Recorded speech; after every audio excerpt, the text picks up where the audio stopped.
দিল্লির রেড ফোর্টে ভয়াবহ বিস্ফোরণ, নিহত ৮, আহত বহু, রাজ্য জুড়ে সতর্কতা জারি, বীরভূমেও শুরু নাকা তল্লাশি।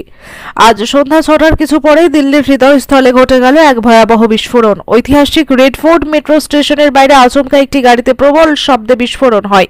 মুহূর্তের মধ্যেই আগুনের গোলায় পরিণত হয় গাড়িটি। চারপাশে বাতাসে ছড়িয়ে পড়ে ধোঁয়ার কুণ্ডলী, চিৎকারে ফেটে পড়ে আশেপাশের মানুষজন।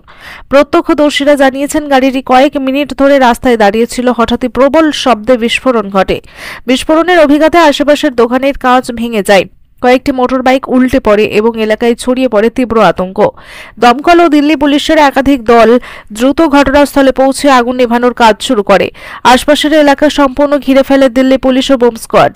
আহতদের স্থানীয় এলএনজেপি এবং আরএমএল হাসপাতালে নিয়ে যাওয়া হয়। হাসপাতাল সূত্রে জানা গেছে, এখনো পর্যন্ত অন্তত ৮ জন নিহত হয়েছেন এবং ২০ জনের বেশি আহত, যাদের মধ্যে কয়েকজনের অবস্থা আশঙ্কাজনক।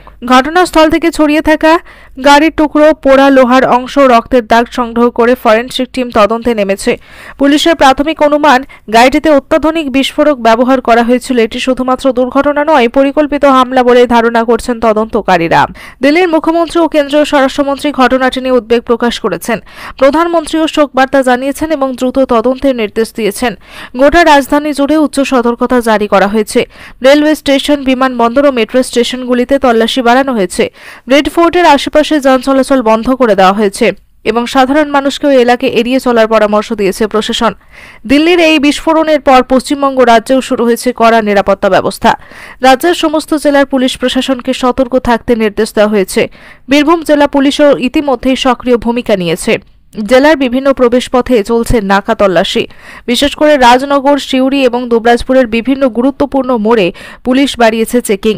পাথরচাপড়ি গেটের কাছেও চলছে কড়া তল্লাশি অভিযান, যেখানে প্রতিটি যানবাহন থামিয়ে চালক ও যাত্রীদের পরিচয়পত্র যাচাই করা হচ্ছে। পুলিশ প্রশাসন জানিয়েছে, রাজ্যের মধ্যে যাতে কোনো সন্দেহভাজন গাড়ি বা ব্যক্তি প্রবেশ না করতে পারে, তার জন্য এই পদক্ষেপ। একই সঙ্গে সাধারণ নাগরিকদের উদ্দেশ্যে বার্তা দেওয়া হয়েছে, কোনো সন্দেহজনক বস্তু, ব্যাগ বা গাড়ি চোখে পড়লে যেন সঙ্গে সঙ্গে স্থানীয় থানায় খবর দেওয়া হয়। নিরাপত্তার স্বার্থে রাজ্যের প্রতিটি থানায় বাড়ানো হয়েছে টহলদারি এবং সিসিটিভি পর্যবেক্ষণও শুরু হয়েছে জোর কদমে। এই ঘটনার জেরে গোটা দেশ জুড়ে ছড়িয়ে পড়েছে উদ্বেগ ও আতঙ্কের ছায়া। রেড ফোর্টের মতো একটি ঐতিহাসিক ও ঘনবসতিপূর্ণ এলাকায় বিস্ফোরণের ঘটনা নিঃসন্দেহে দেশের নিরাপত্তা ব্যবস্থার উপর বড় প্রশ্ন তুলেছে।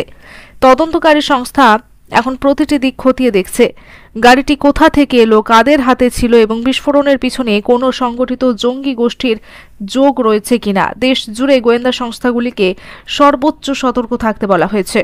দিল্লির রেড ফোর্টের এই ভয়াবহ বিস্ফোরণ শুধুমাত্র রাজধানীতেই নয়, গোটা দেশকেই নাড়িয়ে দিয়েছে। এই ঘটনার পর সাধারণ মানুষের মনে আবারও ফিরে এসেছে ২০০১ সালের সংসদ হামলার আতঙ্ক। তবে প্রশাসনের তরফে আশ্বাস দেওয়া হয়েছে, আতঙ্ক নয়, সচেতন থাকুন। সরকার এবং নিরাপত্তা বাহিনী যথাসাধ্য ব্যবস্থা নিয়েছে যাতে এই ঘটনার পুনরাবৃত্তি না ঘটে। আমিন নাশিদের report, Janakantha TV news, Suri.